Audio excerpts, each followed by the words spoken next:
Écoutez, le monde ferroviaire bouge beaucoup. On a une forte présence chinoise qui s'est encore accrue. La pression japonaise est toujours là. Des nouveaux entrants, les Tchèques, les Polonais.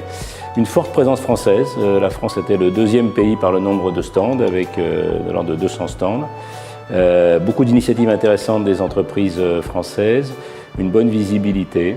Et puis les retours qui nous sont faits par les entreprises, c'est que ça a été l'occasion de très bons contacts d'affaires. Ce partenariat avec Business France, il vise à déblayer le terrain pour les acteurs de la filière et notamment pour les PME. C'est pour ça que nous avons multiplié les initiatives à l'occasion d'Innotrans. Il y a le site French Rail Industry, il y a la remise des prix fournisseurs lors du salon, qui a été un événement important en présence de l'ambassadeur de France. Il y a la rencontre à l'ambassade entre les acteurs allemands et français. Il y a aussi l'accueil sur notre stand d'écoles et de PME.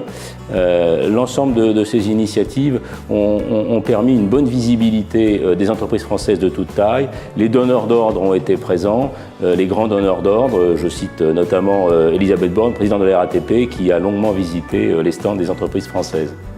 Alors, nous ne nous exprimons pas en tant que Fer de France sur l'affaire Alstom. Nous avons formulé à l'unanimité de nos membres des recommandations sur la filière ferroviaire début 2015 et nous n'y revenons pas. Mais il faut être conscient que le chemin de fer est en danger. Face à la concurrence des nouvelles formes de mobilité, le chemin de fer est trop coûteux. Nous devons donc agir. Première voie, l'innovation. La filière ferroviaire dépense beaucoup moins, rapporté à son chiffre d'affaires, pour l'innovation que l'aéronautique ou l'automobile. Deuxième piste, accélérer. Les solutions nouvelles, les projets nouveaux mettent trop de temps à être validés.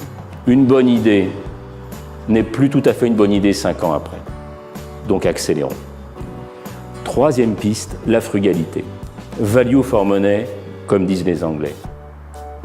Il est indispensable que l'argent disponible, qui est rare, soit dépensé toujours pour apporter la meilleure valeur client. Le culte du juste nécessaire doit prévaloir. Et puis quatrième piste, le collectif. Nous devons jouer équipe, c'est notre ADN à nous, Fer de France. Face aux concurrences internationales, à la concurrence chinoise, face à la concurrence des nouveaux modes de mobilité, nous devons être plus agiles. Et pour cela, chacun a son rôle à jouer. Les grands opérateurs, les grands industriels, les grands ingénieristes, mais aussi les PME, les start-up, qui apportent les idées nouvelles, qui apportent les technologies issues d'autres secteurs. Tous ensemble, si cette mobilisation collective a lieu, nous pourrons réussir. Le mot Airbus est séduisant, la comparaison a vraiment ses limites, parce que c'est le même avion qu'on peut vendre à Singapour, à São Paulo ou à Paris. C'est très différent pour le rail. Ce qui est important, c'est qu'on fasse des progrès ensemble au niveau européen, sur des sujets d'intérêt commun. Il y a la standardisation. Il faut que la standardisation européenne joue pleinement son rôle dans la standardisation au niveau mondial. Il faut que la collaboration entre les différents acteurs de la filière se renforce grâce aux outils numériques.